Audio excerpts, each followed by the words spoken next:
My name is Naz. I am 33 years old, and I have two sons. My life story began when I was 21 and attending university. I had big dreams of becoming a doctor or a well-known person. But all of those dreams remained just a fantasy, because my mother told me I had to get married. She said people and our relatives would think something was wrong with me if I didn't.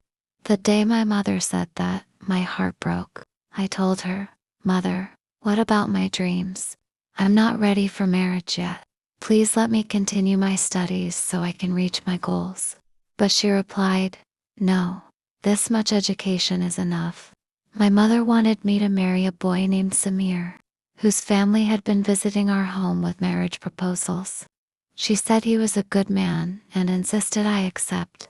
By then, all my dreams had already died inside me. So I had nothing more to say. My parents had made the decision for my life. Eventually, I was engaged to him. The first day Samir came to meet me, I didn't even look at his face, but he kept looking at me. He told me, "You are very beautiful, and I love you." I had nothing to say in return. After that, I still tried hard to continue my studies and get good grades. One day my fiancé told me, "Our wedding will be on June 19th. I was shocked.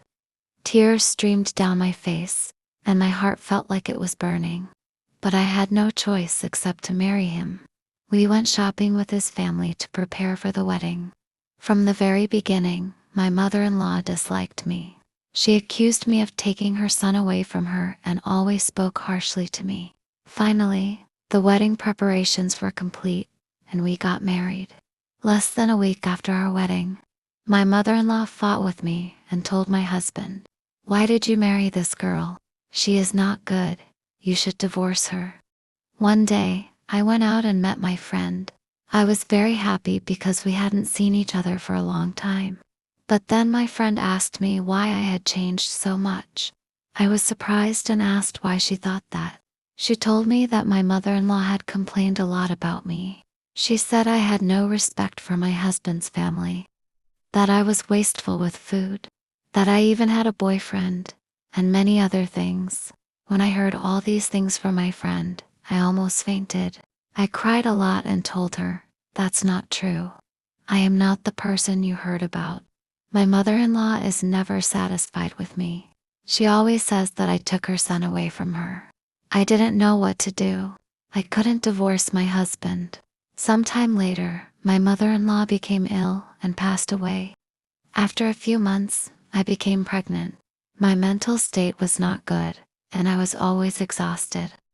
When my husband went to work in the morning and returned late at night, I was alone at home, crying and feeling broken. Whenever he called to check on me, I lied and said I was fine so that he wouldn't worry. At night, fear and loneliness filled my heart, and I would sit by the door waiting for him to return. Finally, the day came when our baby was born, and my life changed. Now, thank God, we live independently, and I have two wonderful sons. I am happy with my life. But sometimes, I still feel sad when I think about my lost dreams, the ones I sacrificed.